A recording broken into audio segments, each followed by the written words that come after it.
Genealogies. Now, genealogies is a fancy word for the family tree or the family line, and chrono comes from chronos, which is time.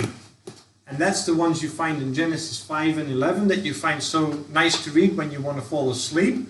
Because so-and-so begot so-and-so when he was that age, begot so-and-so when he was that age. That we call chronogenealogies. And that's how we use, that's what we use to determine how old the Earth is. But our own Don Batten from the Australian office has written a very lengthy article that has 101 evidences for the age of the Earth that it is actually young. And when I mean young, I still think the Earth is ancient because for me, centuries and millennia is still ancient. It's not millions and billions of years old.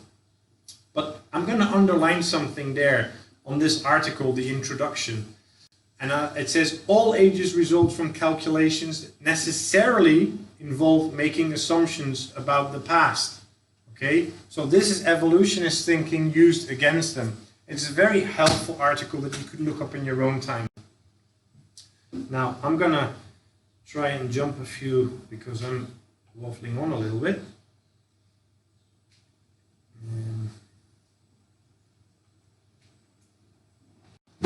Yeah. Let's talk a little bit about Speleothems, because it features my colleague Gavin in it. You'll see him in a minute. Stalactites and stalagmites. So stalactites are those things that hang tight from the ceilings, and stalagmites stand mightily and proudful on the ground. So there you go, some stalactite ideas and some stalagmite. So hanging, standing. And they're often found in caves. And the argument goes that every 10 millimeter, or 1 centimeter, maybe the thickness of your pinky, represents 1,000 years, so they say. So therefore it's simple. You measure its length, and therefore you know the age. Now, did you spot any assumptions? Was there any growth added or removed? We don't know. Maybe. What about the starting conditions? Well, were they there in the beginning? Probably not. And what about this constant growth rate? Every 0.01 millimeter is 1 year. Is that really true? Measure the length, know the age? No, you know the growth. And people translate that to an age, but they then say know the age. So let's have some disclaimers. And here you go, the famous alien. Oh no, sorry, it's Gavin. Gavin went to a pub in England, and this pub was from 1795. And he wrote about this in our Creation magazine. And there behind you see some very long stalactites hanging tight. Very long. In fact, some of them are longer than Gavin himself. So if you use the growth rate that the evolutionists say you should use, then the stalactites, and presumably Gavin is thousands of years old? I don't think so. I've taken a photo of stalactites in the modern water purification plant in Spain. Again, that thing is modern built by human beings not that long ago. So these are not thousands and thousands of years old. So that assumption there is a definite no-no. Now we have a book in the back about caves. It's a coffee table book, Untold Secrets of Planet Earth. It's a bit higher price, but it's very glossy and it's got some wonderful pictures.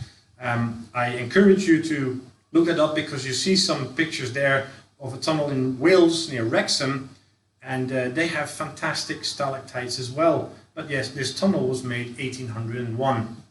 Okay, so let's talk briefly about the Grand Canyon in America. Grand Canyon was once, this is the evolutionary story, near sea level. The layers slowly deposited over hundreds of millions of years, and then the Colorado Plateau was uplifted. And then later the canyon was carved by the Colorado River, approximately 6 million years ago. So there you go. That's the evolutionary story. Now, I would like to put to you a statement. You can all heckle me if you disagree. Water does not flow uphill. Anyone seeking an argument? No?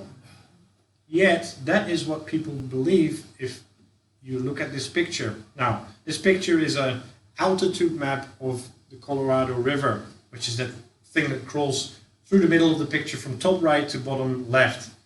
And there are a few locations in there, 3 in this picture, where the land was higher than the river. So in 3 locations here, according to the secular explanation, water would have had to flow up the hill and then carve its way or tunnel its way through the mountains. Does water do that? Clearly not. So we have another explanation for that. Their explanation doesn't work. I'm going to jump a little bit.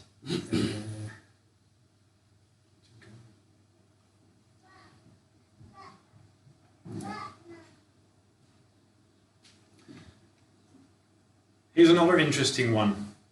On this picture you see these horizontal layers, sedimentary layers that are assigned ages, and that black line there that you see where the arrow is on the left, that's a basaltic rock, which is a volcano, and you see that going down the slope into the canyon.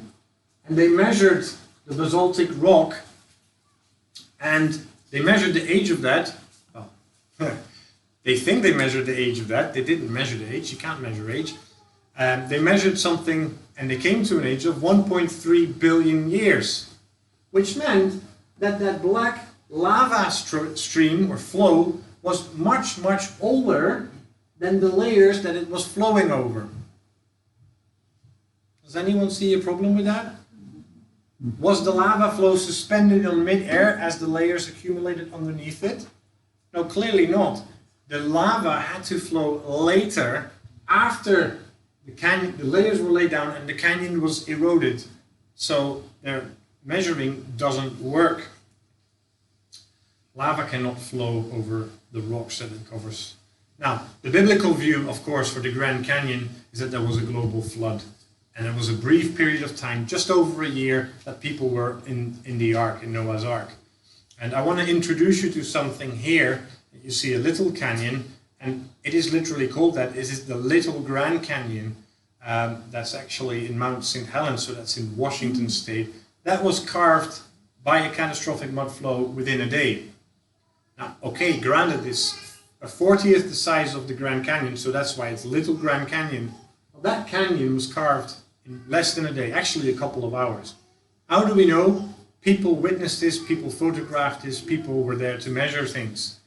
And so we can see that things can happen very catastrophically. Okay, I'm going to bring this to a close now. I could have said a lot more, but I don't want to do you in.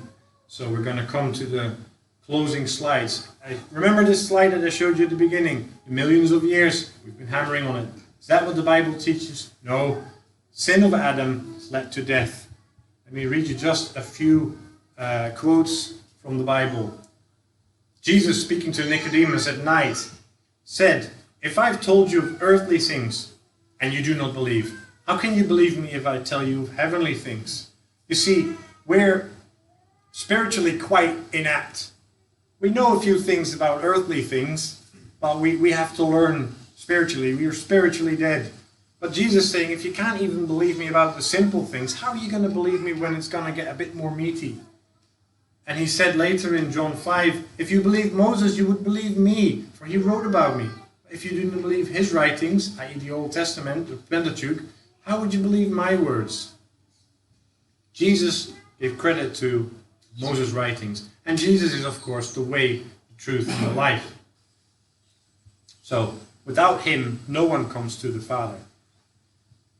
So, I want to close off there and just point out that book that I mentioned, The Caves. I think we still have a copy or two.